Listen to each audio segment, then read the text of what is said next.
George Miller, film director and producer, was a young doctor in 1970s Australia. His work was full of crash victims, bloody young men, who had been injured and maimed on Queensland roads. The pain, desperation, loss of limbs and general human carnage caused by speed and impact on Australian roads ate into George's consciousness. But he had to repress it like all good medics in order to keep doing his job.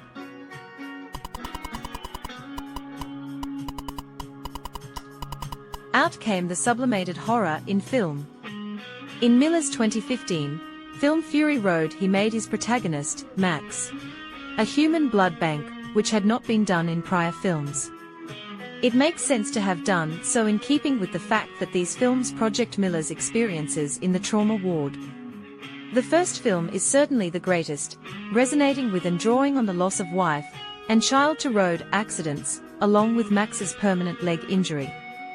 The racing, the crashing, the tearing off of limbs. The film plotted the fruitless quest to keep a man in dignity culture law enforcement in a world gone mad with petrol-fueled honor culture tribes.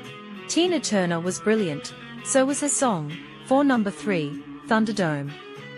The story arc for Max certainly was there for number 2, but in the main it was cashing in on the post-1970s sentiment number 1 had found. Max found redemption in Beyond Thunderdome, helping the children of this world reboot civilization the same way Wolverine did in Logan, 2017. Although made for Australia, the films are part of New Zealand and Western history, for what they show us about ourselves. Kiwis were going through the same baby boomer gets wheels situation. The young boomer men were detailing their cars, souping them up, crashing them, and killing one another while thinking what they were doing made them individuals and irresistibly cool. 1973 was peak fatality and peak injury for population-weighted statistics over all our recorded history.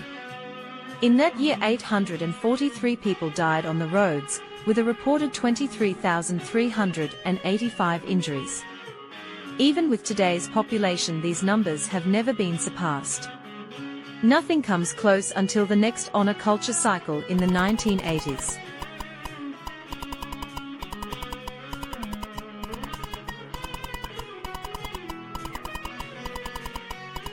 Here are some other car culture New Zealanders who knew, or were themselves, the local inspiration for Miller's Mad Max. Some of these guys and these cars survived and can be observed attending, for example, Elvis Presley birthday anniversary concerts that are still being held. Some were just showing off without escalating to deathly speeds, culminating in a trip to the emergency room. I suspect the people in these photos were just fooling around, perhaps enjoying their Elvis and Americana, and living to a ripe old age. The Mad Max set probably listened to different music and would not have allowed themselves to be photographed.